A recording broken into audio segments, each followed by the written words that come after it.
नमस्कार, my self Bhola Shankar Mahobia from MCI skills.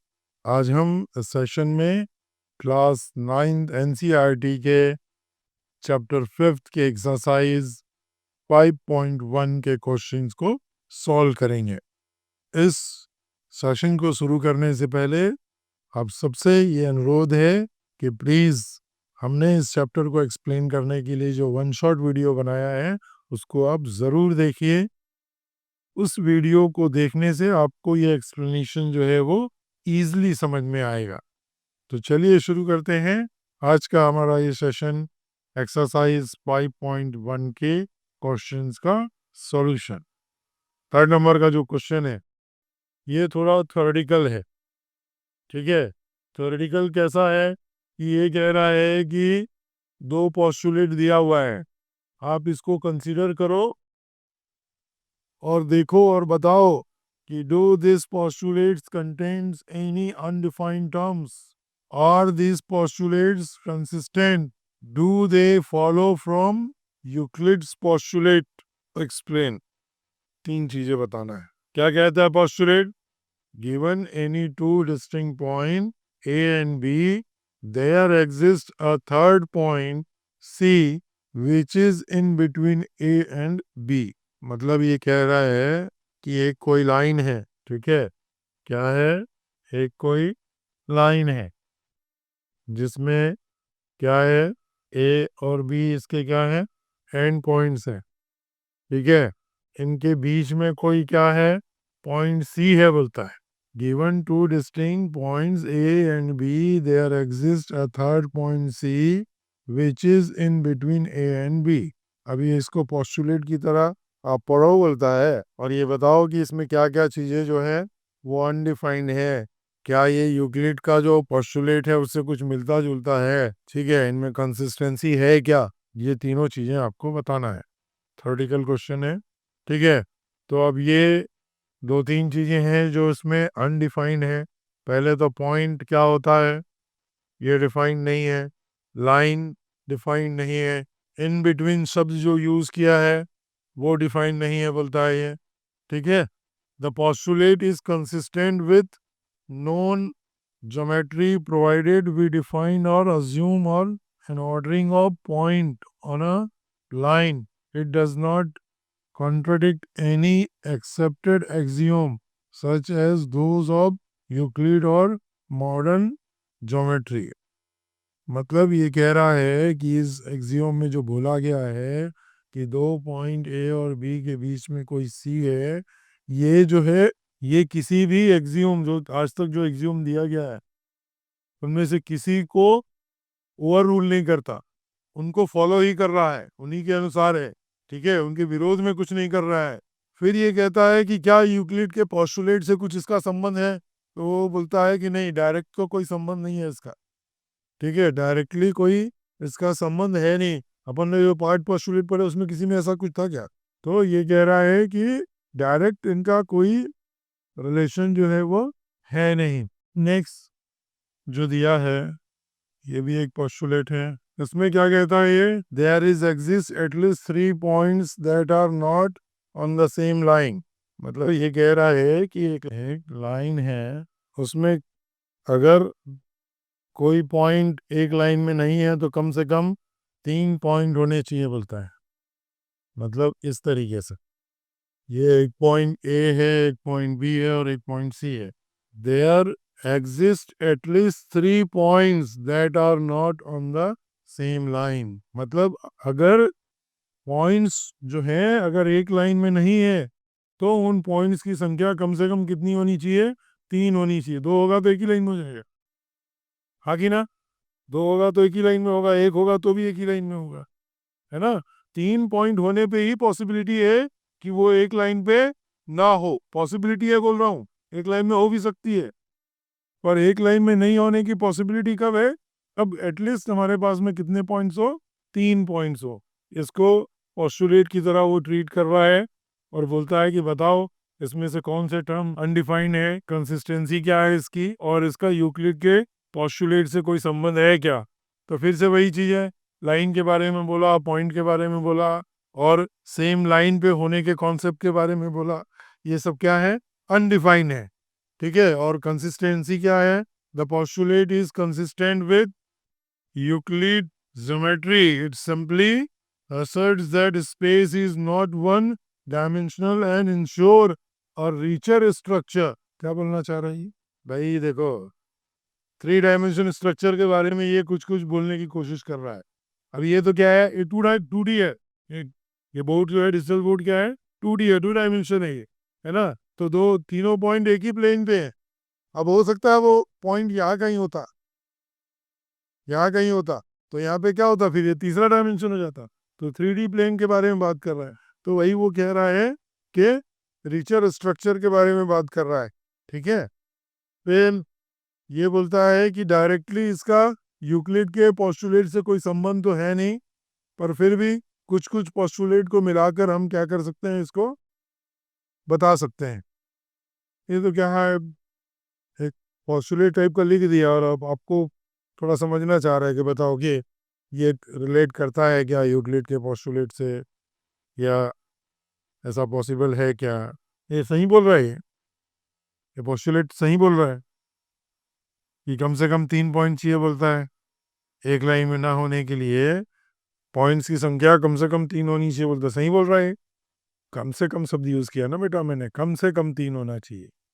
3 से कम अगर पॉइंट्स हैं तो वो एक ही लाइन में होएगा, बोलता है, क्योंकि एक पॉइंट तो लाइन में आ ही जाएगा, 2 पॉइंट भी एक ही लाइन में आ जाएगा। एक लाइन में ना होने के लिए कम से कम कितने पॉइंट चाहिए? 3 पॉइंट चाहिए। तो ऐसा तुम लोग भी देखो, कुछ पॉस्टुलेट तुम लोग अपना बना सकते हो क्या? खाना खाने के लिए भूख की जरूरत नहीं है, ये भी एक पॉस्टुलेट है। मोमोज के ठेले के आगे से निकले, अपने आप भूख लगेगी। ठीक है भाई, चलो नेक्स्ट है question number 4। If a point C lies between 2 points A and B such that AB equal to BC, then prove that AC equal to half AB।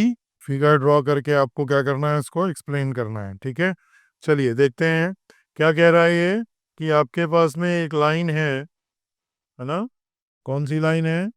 ये लाइन है। ठीक है, इसमें आपके पास में ये A है, और ये क्या है? B है। ठीक है, और यहाँ पर आपके पास में क्या है, बोलता है एक पॉइंट क्या है? सी है। और क्या बोल रहा है ये?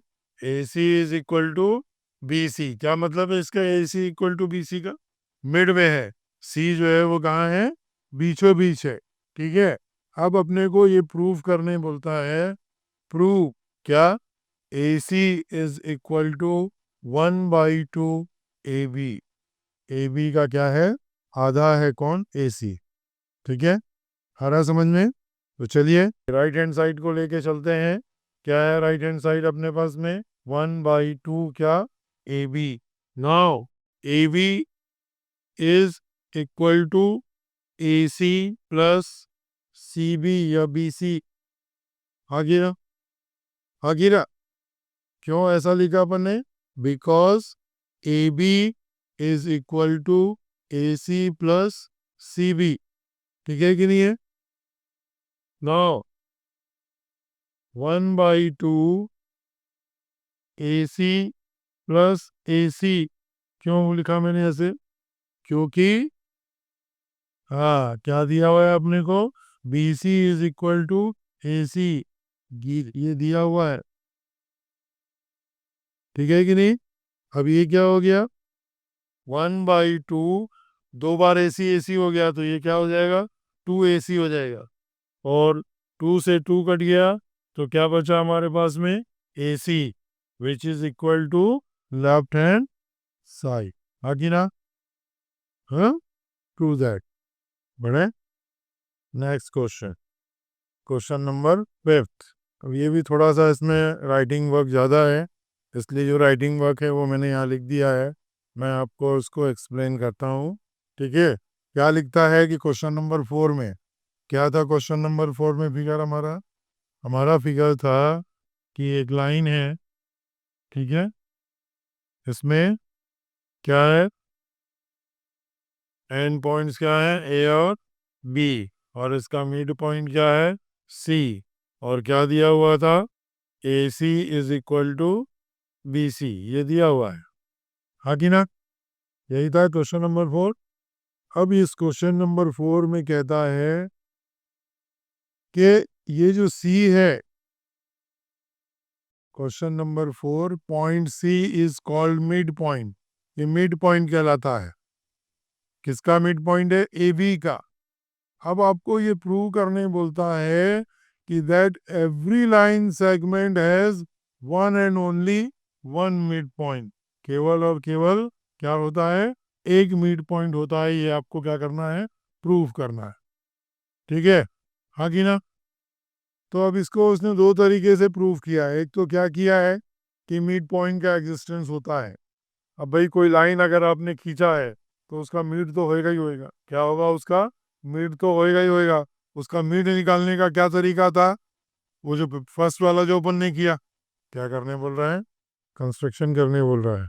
तो पॉइंट बन के आपको क्या करने बोल रहा है, सर्कल बनाने बोल रहा है, ठीक है, हाँ, सेम इधर करने बोल रहा है, और ये ऐसा बना बोलता है। तो अब ये जो लाइन जो जहाँ पे कट कर रही है, ठीक है, उस लाइन को आप क्या करो बोलता है, कनेक्ट करो बोलता है, परपेंडिकुलर लाइन आप एक बनाइए बोलता है। कहाँ से, परपेंडिकुलर लाइन बनाओगे तो क्या होगा, ये एकदम बीचों बीच मिलेगा बोलता है, सेंटर में, ठीक है, हाँ मिलेगा, ये एकदम सेंटर में मिलेगा, ठीक है। तो ये कह रहा है कि मिड पॉइंट का एग्जिस्टेंस तो है, इस तरीके से आप उसके मिड पॉइंट को क्या कर सकते हैं, निकाल सकते हैं, ठीक है। अब उसके बाद आगे ये कहता है कि ये जो है वो एक ही मिड पॉइंट होगा बोलता है। क्या बोलता है, एक ही मिड पॉइंट होगा। तो सपोज हम मान लिए कि एक ही मिड पॉइंट नहीं, दो मिड पॉइंट है, क्या, सी और डी। क्या मान लिया अपन ने, दो ही मिड पॉइंट मान लिया, क्या, सी और डी। और जब दो मिड पॉइंट मान लिया तो ये अगर दोनों मिड पॉइंट है तो मिड पॉइंट होने के कारण दोनों क्या होना चाहिए, इक्वल रहना चाहिए। और अगर सी और डी जो है वो अलग अलग जगहों पे हैं तो जो दोनों सेगमेंट होगा वो इक्वल नहीं होगा। इसलिए ये कहता है कि ऐसा पॉसिबल नहीं है, सी और डी जो है वो क्या होगा, एक ही पॉइंट होगा। तो एक तरीके से हमने प्रूव किया कि एक मिड पॉइंट होता है, दूसरा एक ही मिड पॉइंट होता है, ये भी हमने क्या कर दिया, प्रूव कर दिया। अब ये नेक्स्ट क्वेश्चन है, क्वेश्चन नंबर 6। उसमें हमको जो है ये प्रूव करना है कि A C equal to B D. ना क्या दिया हुआ है, यदि A C equal to B D है तो हमको प्रूव करना है A B equal to C D. क्या है, हमको प्रूव करना है क्या, ए बी इक्वल टू क्या, सी डी। हमको क्या दिया हुआ है, ए सी इक्वल टू क्या दिया हुआ है, बी डी। तो ए सी को हम क्या लिख सकते हैं, A B plus B C, A B plus B C. क्यों, क्योंकि ए सी जो है वो किसके बराबर है, A B plus B C के बराबर है, ठीक है। और बी डी किसके बराबर है, बी डी किसके बराबर है, B C plus C D के बराबर है। Because and B D is equal to क्या, B C plus C D, हाँ जी ना। अब ये देखो दोनों साइड में बी सी है, बी सी को कट कर दिया अपन ने, ठीक है कि नहीं। तो क्या बच गया, A B equal to C D, यही अपने को क्या करना था, प्रूव करना था। नेक्स्ट लास्ट क्वेश्चन, ये क्या कहता है, why is axiom 5 in the list of Euclid axioms considered a universal truth? Note that the question is not about the fifth postulate. क्या कहता है, यूक्लिड का फिफ्थ एक्सियोम क्या कहता है, the whole is greater than the part. Fifth axiom जो है Euclid का वो क्या कहता है कि the whole is greater than the part. तो सबको पता है? एक सेब को, एक वो जो पूरा सेब है उसको काट के एक टुकड़ा करो तो वो टुकड़ा पूरे सेब से तो छोटा ही होगा, हाँ कि ना। यही बात वो कह रहा है किसमें, एक्सियोम फिफ्थ में। तो ये तो यूनिवर्सल ट्रूथ है, मैथमेटिक्स में ही नहीं, ज्योमेट्री में ही नहीं, हर जगह पे ट्रू है। तो यही उसने लिखा है, it's applicable to all quantities और objects, not just geometric figures. मतलब किसके किस पे एप्लीकेबल होता है, ये नंबर्स पे भी होता है ना।